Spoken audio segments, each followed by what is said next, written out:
Morning, everyone. We have a really great panel here, some really cool guys here.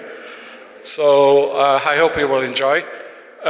So NFTs, yeah, we're going to start by, 2 minutes each one, telling a little bit. Bear in mind the time we have, yeah. 2 minutes to tell a little bit about yourselves and what you're doing at the moment, yeah, in terms of NFTs. Joel. Yeah, I was a computer programmer since I was young. I joined Ethereum on the day the white paper came out. I'm the founding architect of MetaMask and the author of a new programming language for the metaverse, which has a project called MetaMetaverse, where we have a platform for people who want to create their own metaverse. Hey, Fernando. Nice to see you again. Joel, everyone, Amrita.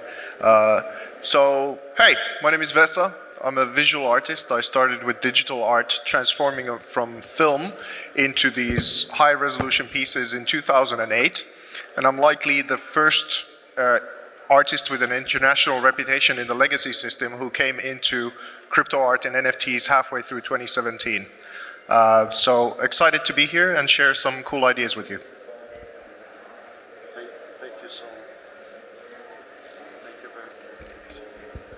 Thank you for having me. I've been in the Bitcoin space since 2013, and in the NFT space very early on when I saw the market evolving from the first time I participated to the Beeple auction and basically the creation of the NFT market. I've been involved in a number of projects. One of the company I advise is the partner of Bored Ape Yacht Club, which has been quite a reference within the NFT space, and I'm also involved in the largest land district within the metaverse. We're also the #1 commercial zone and the #1 entertainment zone.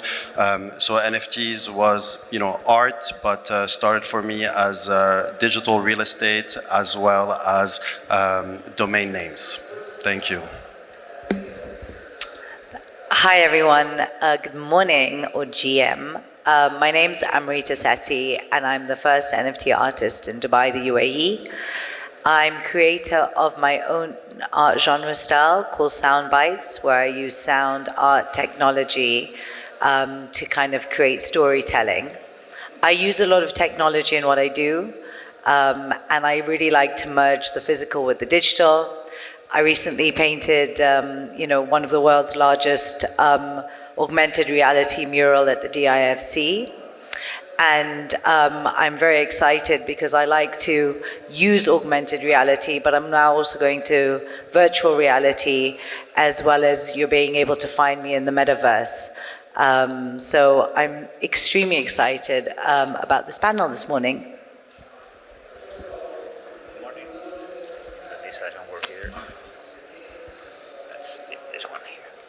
Good morning, everyone. I am Luis Cardenas. I am the head of partnerships of LaLiga in Middle East and Africa. First of all, very happy to be part of this panel full of very talented people. So I think that we're going to have fun in here. From our side in LaLiga, we already started doing some interactions in the NFT world and in the whole blockchain actually space. And of course, we realized that this is something that has a lot of more things to say in our industry, and we look forward to keep learning more, and I'm sure that we will do today. Thank you. Thank you, guys. So I'm the CEO of a platform, NFT platform. We've been trying to come alive for the past 1.5 years. It's quite tough what we're trying to do, but it's connecting real art to the digital world. So it's kind of trying to make a connection between, let's say, a Leonardo da Vinci and an NFT, but if the actual owner will be the owner of both. Yeah, so it's quite a tough problem for many different perspectives. Yeah. So first thing that I would like to talk with you guys and to our audience is about, we've seen the NFT kind of a space going really, really big in 2021, yeah? And with that comes a lot of bad stuff as well, but many, many good things, yeah? So, we are where we are today. We all know about what's happening, but I want to talk about how do you see the long-term value, yeah, of everything that is being built with NFTs, yeah, and the metaverse. Because that's what we should really focus. Yeah, what is the long-term value for the different type, from the artist perspective, yeah, from the collector's perspective, and even from an investor perspective. What is that really tangible long-term value? Who wants to go first?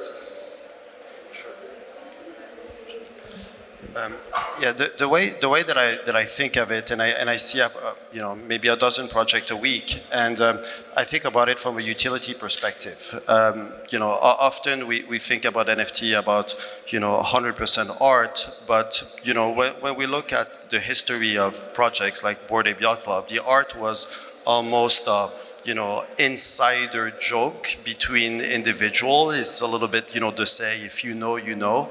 And originally it's called Bored Ape Yacht Club because the yacht club, it was a yacht club membership. If you wanted to get into a yacht club party, you actually needed to go, you needed to have that ape on your phone. And when I look at the projects that are there, the first questions that I ask is, what is your utility? And when I say utility, I mean, what is the benefit of having that piece of art within my wallet? What kind of airdrop do I get? What kind of benefits? What kind of membership? And what kind of community I'm part of?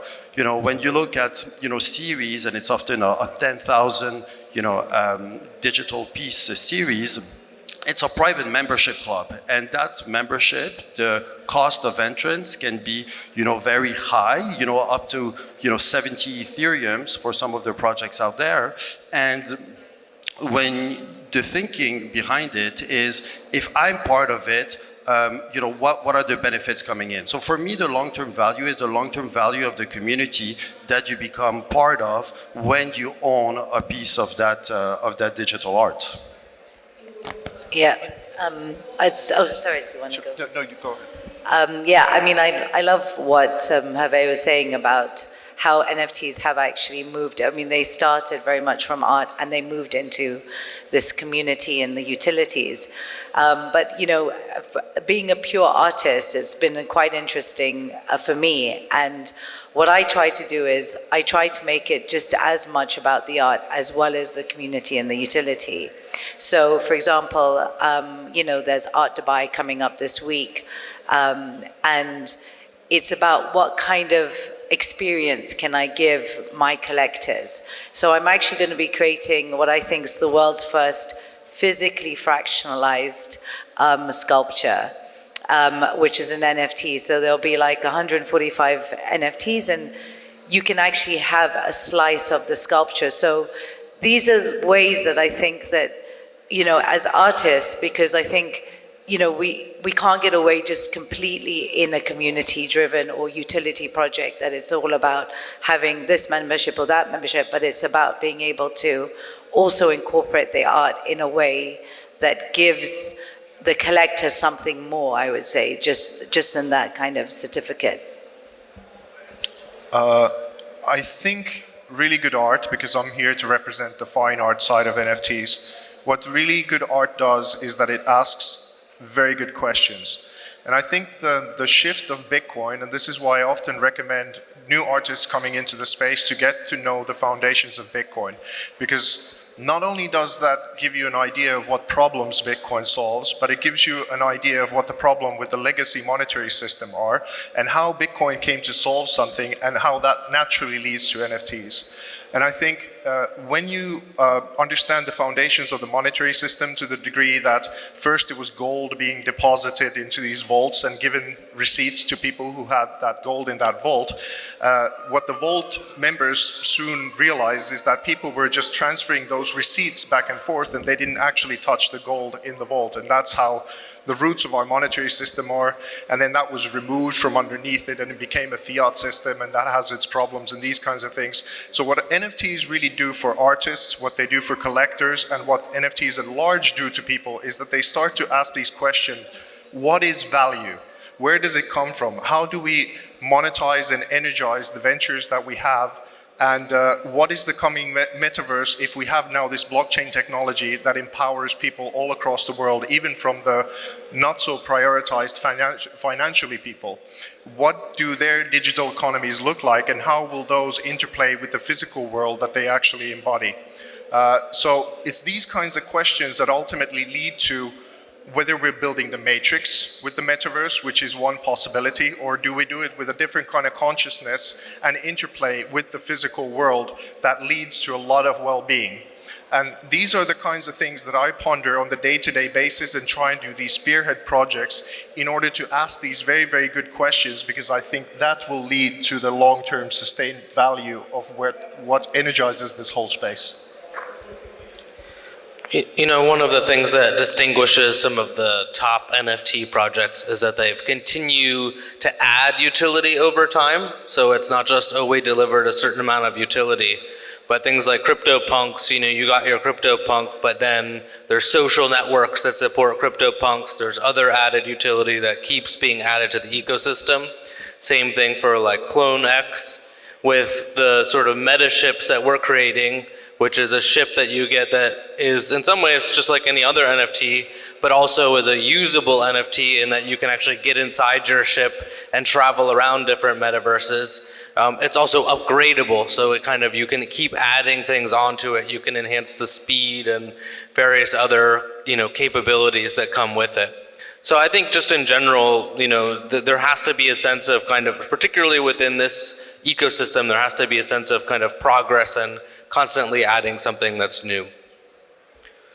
Well, and for us, really the value of pretty much the NFTs and the metaverse is pretty much the community. At the end of the day, we have hundreds of millions of fans across the whole world. No? So what we want to be is meaningful to them, and what we want to be is where they seek for us, where they want us to be. So for us, it's very important that you know, whenever our community actually is demanding something, whenever the fans of LaLiga, the fans of football in general, are actually eager to be finding us in another platform, we need to be there. We need to be there for them. No? So at the end of the day, it's about that recognition in the community, about being impactful and being meaningful to them. So we really believe that the more we progress in this space, the deeper actually that this needs to be explored for pretty much any other property, you know, that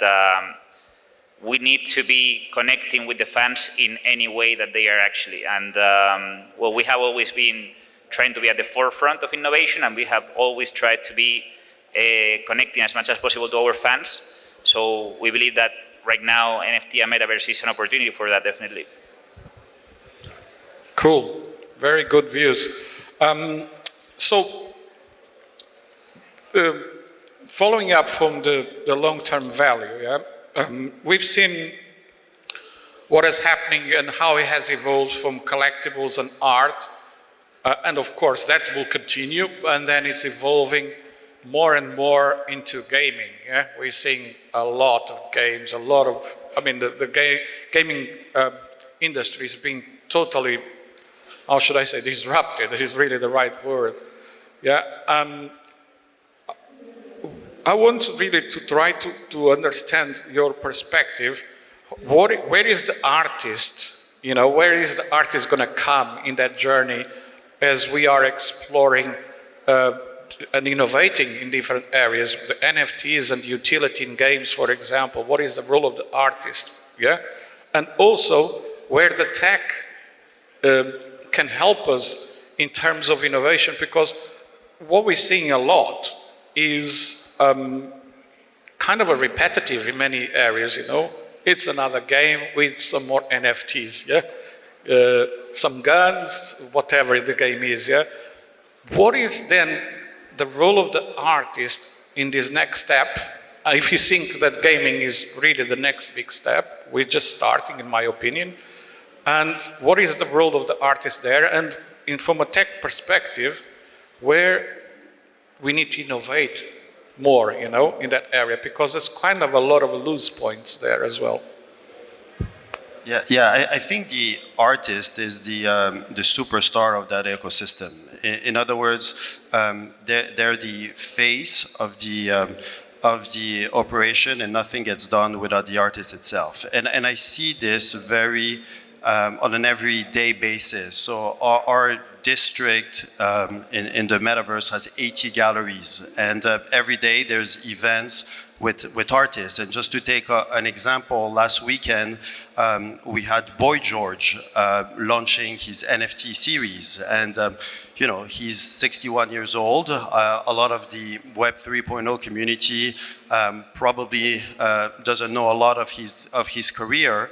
And when I was reading the comments of people just buying one of his 835 NFTs that he sold in 24 hours within that community, they just thought that this is, they thought if he was a new artist coming in the scene itself, not knowing about, his music history.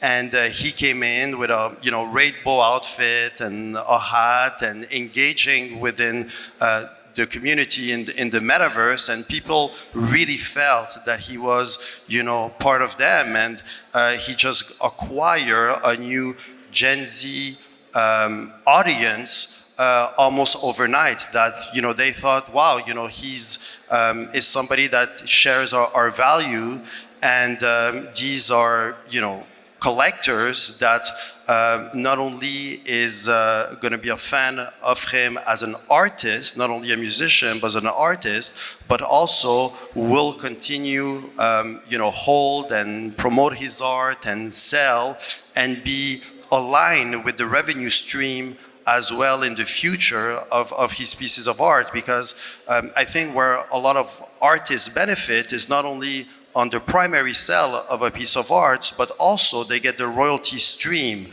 So that community building is extremely important, so that they're all, hand in hand, and create the value of an artist for the years to come, not making it a fad, but really a long-term sustainable investment.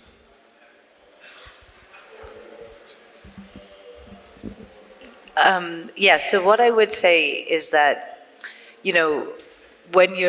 I think as an artist, obviously NFTs started off as very much a use case for artists. But I think as it goes on, NFTs are going to be applied to everything.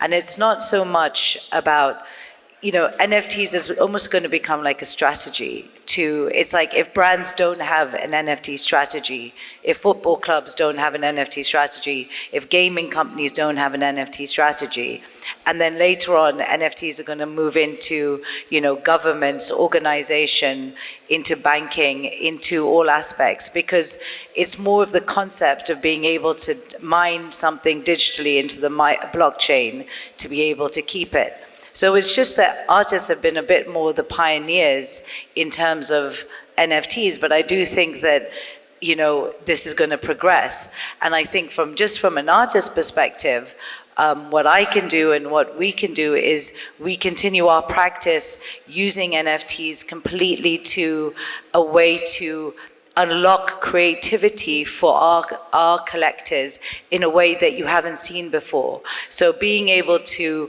take a physical mural or a physical sculpture or physical piece of art and bring that to life through augmented and VR and change the way people actually interact with art is, I think, a very, very important thing. So I do think it's just going to be across all industries.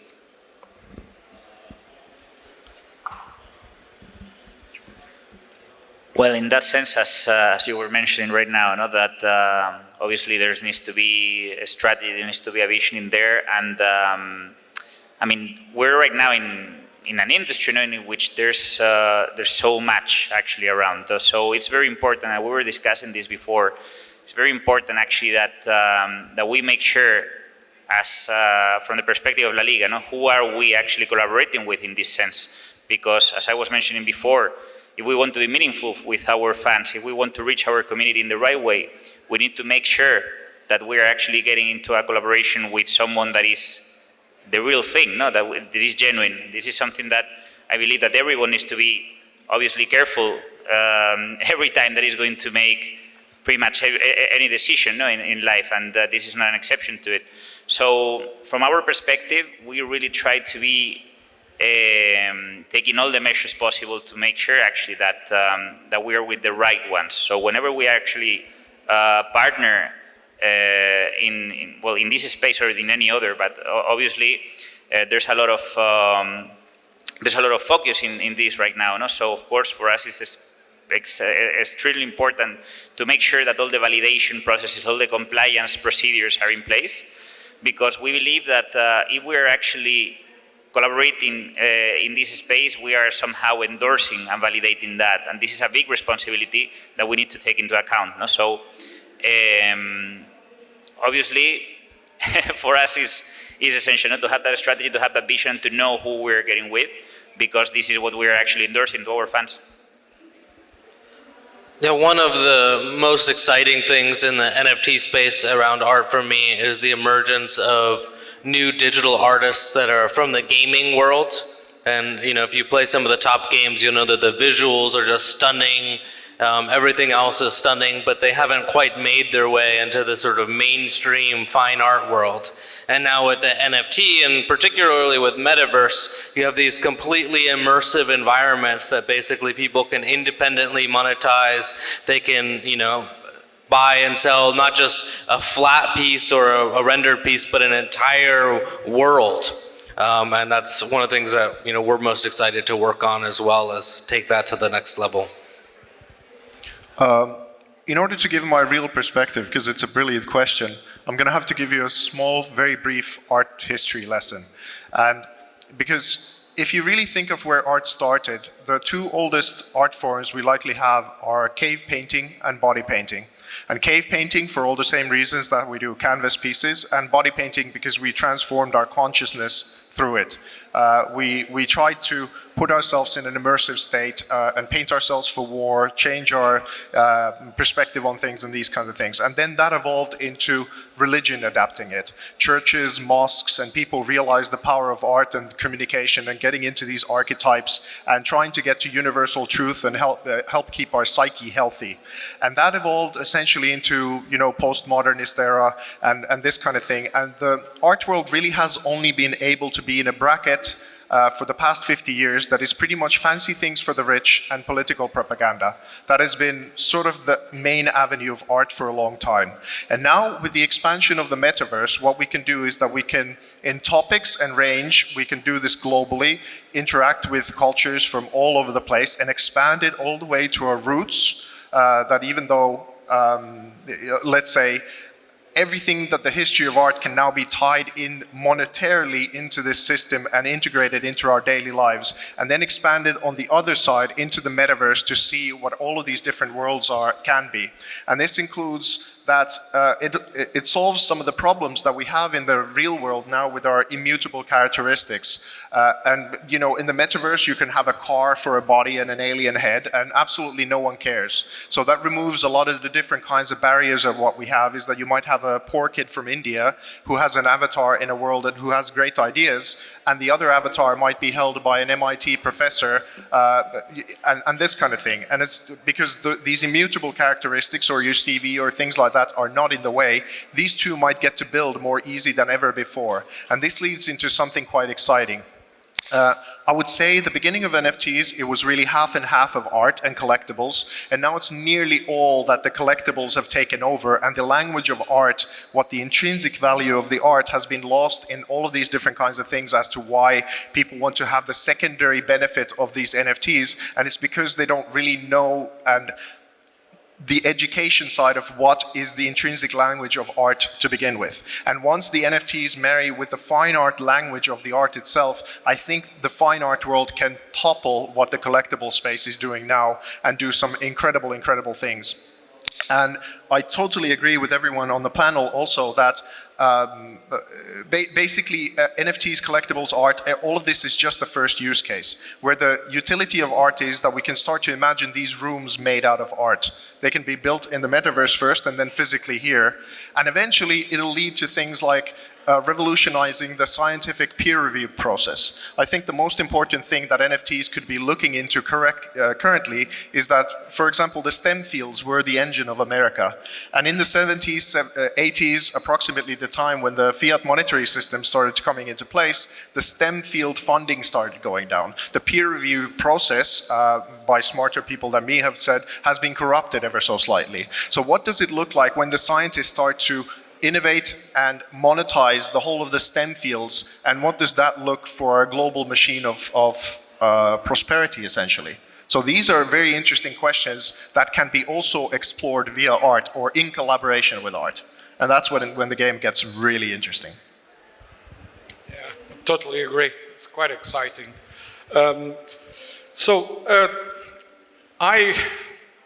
We talked about gaming, and I truly believe it's going to be the next big thing, but there's something that has kickstarted already, which I think it can be much, much bigger.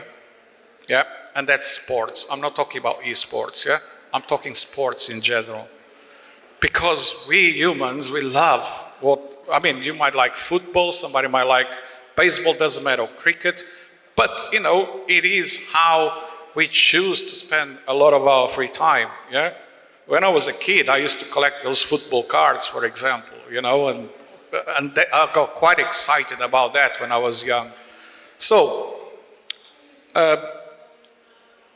thinking about that, about sports, because I really think there's a lot that is gonna come in that area, yeah? And the reason is because of all of us. We love sports, yeah? The question for me is very simple. We that have been in this space for quite a while, we focus a lot of stuff in terms of either quick value or thinking from an ecosystem perspective. People have been on this for 10 years. It's about the whole decentralization ecosystem, but we are struggling to take this to the masses. Yeah, we're really struggling, and sports in NFTs and bringing that to the metaverse, it needs to bring everyone into that. Otherwise, people are not going to get involved. Yeah. So my question is, how do you think we could do that? Because I'm struggling myself thinking about what we've done so far, and now we can bring everyone into buying actually NFT that are related to sports, whatever sport it is. So regarding sports itself, so we did an activation about 2 months ago with the Australian Open. So it was the first Grand Slam actually jumping on the metaverse, and we had to be very innovative about the way to bring an experience within a different environment with a different audience. And it came in on three forms. The first one was being able to screen some matches live or during a traditional content experience. And the two other ideas were actually very Web 3.0 oriented. The first one was actually you could play a virtual tennis match with one of your friends, and the winning point, the person who did the winning point during that match received the ball as an NFT. So it said Australian Open 2022, and it was basically a collectible item that was then dropped on your wallet and that you can keep as a souvenir or potentially sell on secondary value. And the third thing that was done was to have a store where you had gear that was sold on the Australian Open as avatars for your avatars. So NFT wearables as avatar. And I think that experience between having a timestamp with the experience of playing the ball as a souvenir and then afterwards being able to the gift shop was not a copy of things that we could actually see on television or on Web 2.0, but really brought into a different universe in itself. Well, sports, at the end of the day, are driven by emotions, right? Are driven by passion. This is pretty much our commodity there. That this is the lack that we have. Now we're fortunate to actually be in an industry that, and I can talk from a personal perspective actually here. That no matter where I travel in the world, when I say that I am from Spain, the conversation immediately turns into football. It's a very powerful thing. It's a very, very powerful thing to be able to communicate, no matter the language, no matter the culture, no matter pretty much anything. You already have something in common, that is that sport. So the strength of that, the bridge that it can build, right now we are in a point in which NFTs and Metaverse can have a huge impact on that, no? Because at the end of the day, NFTs can have this effect of belonging of part of the community if you are actually having this piece of NFT that is about what your passion is about, and Metaverse can be about accessibility to it. No, so actually I think we're at a turning point in terms of actually making all this community way closer together and drive this passion a little bit farther in a way that everyone can be connected, and these bridges can be even bigger, no? That everyone can actually be discussing, no matter what, no matter the differences, everyone can be talking about football in a different context. So I think that this is a very powerful thing. Yeah, I totally agree with what both of these guys, both Hervé and Luis has said. And just to pick up what Hervé was saying is the wonders of the metaverse and what that's kind of unlocking, right? So the fact that you can go and get a ball and do that. And so, like, for example, like even if you take art, you put it into the metaverse, I'm going to be creating a sculpture actually in Decentraland. The same sculpture will be at Art Dubai, the same, you'll be able to have a hoodie in real life, in physical life. And, as VESA was saying, we'll be able to be driving around in a car with a robot. I think whether it's art, whether it's this crazy world, whether it's sports, I think the point is that anything that you could potentially ever imagined is what can happen in the metaverse and in the NFT world that you just can't get in the physical world. And I think that's what's so exciting about it. And also that it's really community driven. Like when it comes to these legacy dinosaur-sized sort of FIFAs and hockey teams and all of this kind of stuff, what they're used to and what they have been doing for decades is a very centralized way of control. And it's really driven by a lot of passion by masses of people who don't benefit in any other way apart from an experience. So if you start to think of a sports NFT as the fan buying the t-shirt, but the t-shirt can actually earn them residual income and they can actually monetize that passion. It's really that simple. It's just to turn the centralized form of thinking of how can we benefit from all of these people into how can we help them benefit from us. How can we generate a system for a sports team or something like that where the fans coming in with their authentic passion will all of a sudden pay half their rent because they did so. And that initially is very difficult for people who've been running this in a centralized way and making billions only for themselves. So they have to let go of something in order to understand the communal experience of NFTs and how they really need to have a mindset of giving first before they receive. I'll say something that'll really blow your minds, but it's in the same vein. In our game, that you have these meta ships, but the meta ships have this sonic drive that you can add onto it. And when you activate it, which is kind of itself a game, it actually will generate a metaverse. And then inside of that metaverse, you can play other games. So if you think about the future of where the metaverse is headed, it's procedurally generated worlds, it's dynamic gameplay, it's the future of children and education. And I mean, people say the sky is the limit, but really it's your own imagination that can be created in a metaverse, and it's completely limitless. Agree. Yeah. I heard about emotions. Yeah, it's very much. Sports is about that, art is about that. I really think an artist has a big role how sports are going to evolve into the metaverse. with NFTs, because there's the other side, you know, how can you make something in sport look, you know, great, you know, and what is your emotions about the sports? Many artists don't have any view about sports, but it is about how you can trigger those emotions on people as well. And I think it could be a powerful combination, you know, with the sports, which is very much emotional, but even plus the art side. So those two combined could be something very big and bring people very quickly into this journey. So, tech. I want to kind of finalize on the tech side. Yeah.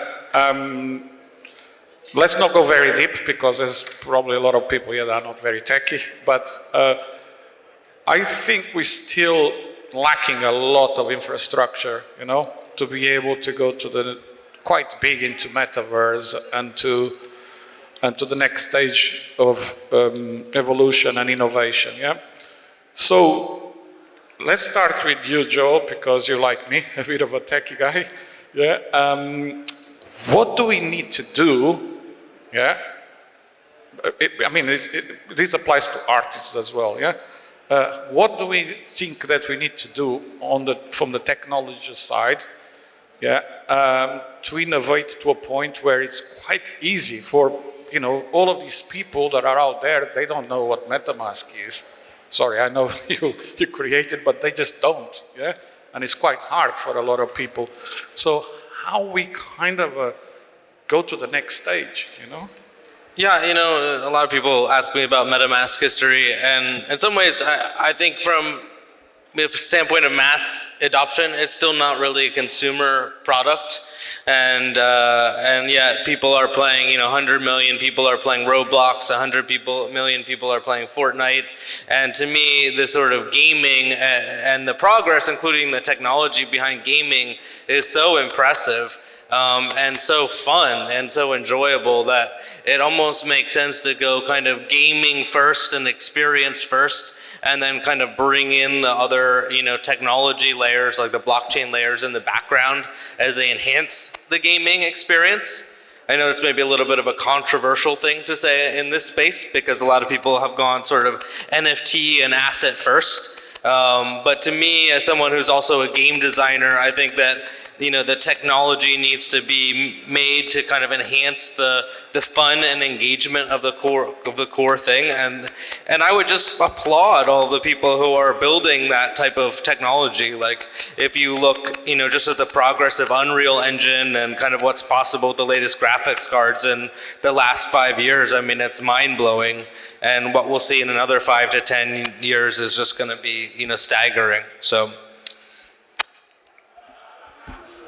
Yeah, I would say, again, the foundation of everything is, you know, kudos for all of us for being here, because it's essentially about education.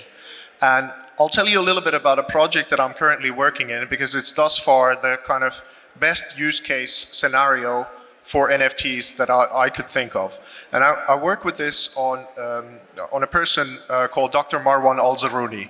He's the CEO of the Dubai Blockchain Center. And essentially what we did is that we converted his Tesla Model S car, a used car that its foundational value now as a used car is about $35,000. And what we did is that we took one of my artworks called Compound Defiance, and we wrapped the car physically in this artwork and stacked it as an NFT together. And what's really interesting about this process is that often now when people see this car on the streets, because first of all, Dr. Marwan was able to pull off some strings that made this the first street legal art car here in Dubai, which is going to start a whole revolution of what cars are going to look like in this city in the next 1, 2 to 3 years. It's probably going to transform the whole way that people are going to look at the streets. And that probably will pour some tourism and thus forth. But we started taking this further, because I got together with a virtual reality company called Zoan, and they have their new metaverse called Cornerstone Land, in which we're building also the car as a virtual reality version. And then it was shamelessly inspired by actually the Bored Apes Yacht Club, because I realized that NFTs as a club thing is massive. That's going to be like exclusive access to things. So essentially what you now get is the car the artwork, then you get the virtual reality asset, and then you get access to a race that we're going to build inside of the metaverse of Cornerstone Land. And now here where it gets really interesting, and to my first point about the questions of value. If it's now a $35,000 car, but then you wrap it in art, it gets this and this and this, and then in the race, for the VR thing, you can have your own sort of racing team that does races against other teams, and you can earn prize money through winning these races, and you can also access this game and bet on the races and win money that way. So you stack a $35,000 car like this, what is its value now? Because essentially you turn a liability into a multi-level asset class that also earns you residual income. And this is what you get to do with some physical things that literally the car is a vehicle to take you to the value space of the metaverse. It becomes an education, because first when people encounter the physical car, they go like, oh, so the car is of value, it has a pretty wrapping. Oh, but is the artwork actually more valuable than the car itself? Oh, what is the virtual reality car? What is the access? What is it winning prize money? And what does that do to my car collection of 35 cars if I do them like this? Yeah, just very quick, guys. We're nearly time. Yeah. Yeah, so one of the where I spend a lot of time thinking is in terms of product cycle, where the product is at and then where the hype is at. And often we see major discrepancies between both of them. And it often take, a sport analogy. This is like a 18-year-old first round pick that arrives in a team and we expect them, by the end of the year to win championships. And sometimes that does happen, but it's very unlikely.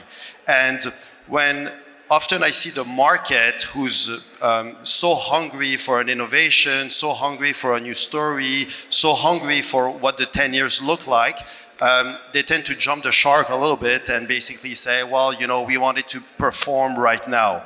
And, I advise a lot of companies getting into the Web 3.0 world, and I think that one of the dialogue that we have is expectations of where we are. This is not something that is going to be on, for the next 3 months. This is something that I look at for the next 10 years. And building a strategy for the next 10 years. This is the equivalent of being in the internet in, 1995. So yes, there's a lot of hopes behind it. But at the same time, we need to let the product mature, we need to let the community matures, and we need to make sure that the technologies, have the right not only onboarding, but also scaling elements that comes attached to it. So between the commercial aspect and the technology is sometimes a very thin line, and they have to work hand by hand. I think the only way I would talk about technology, other than obviously the NFT side, is how I use technology from an artistic perspective. So, we're talking a lot about how we're going from Web 2.0 to Web 3.0. I've actually created, and I'm just launching this week, my own language. And I'm having a lot of fun with it, because what I'm trying to do is I'm creating it not just in the physical world, but in the digital world. And imagine you're being able to go into VR. So I'm going to be doing an event with a guy who's a metaverse mentalist. You go into VR and you're able to be almost hypnotized to actually write something within my new language. And I think this is where the point is that for me, using technology as a tool brush, whether it's through augmented reality, getting into the metaverse, and merging it with the physical or the digital spaces. So from our side, how sports actually is consumed, technology plays a huge part of it. And at the end of the day, we believe that, if you asked me a few years ago, that we will be talking about these things right now, I'm going to sound like, completely, like if I was an old guy here, but, I remember actually that going to school with all this amount of books and taking the notes in there. Now everyone actually goes with these iPads and everything. Right now everything is digital actually, and I think that this was accelerated with the pandemic. Also from our side, the way that we were actually providing our product, at the end of the day, that is football. We needed to figure out actually how to do this, in a way that we were still in the most relevant way possible. So yeah, I'm finishing right now, but yeah, at the end of the day, what I want to say is that we really need to keep up with the times. We really need to be actually focusing on these new generations that are very much technological savvy, and they don't really have the time for pretty much anything else. So I believe that, again, technology and the matters that we're discussing right now, we really need to look into them in order to be connecting with the new generation of fans that we have ahead. Okay, thank you guys. We just nearly the end. Just one quick, just answer one or the other. Very quickly, we go. Is it going to be AR or VR?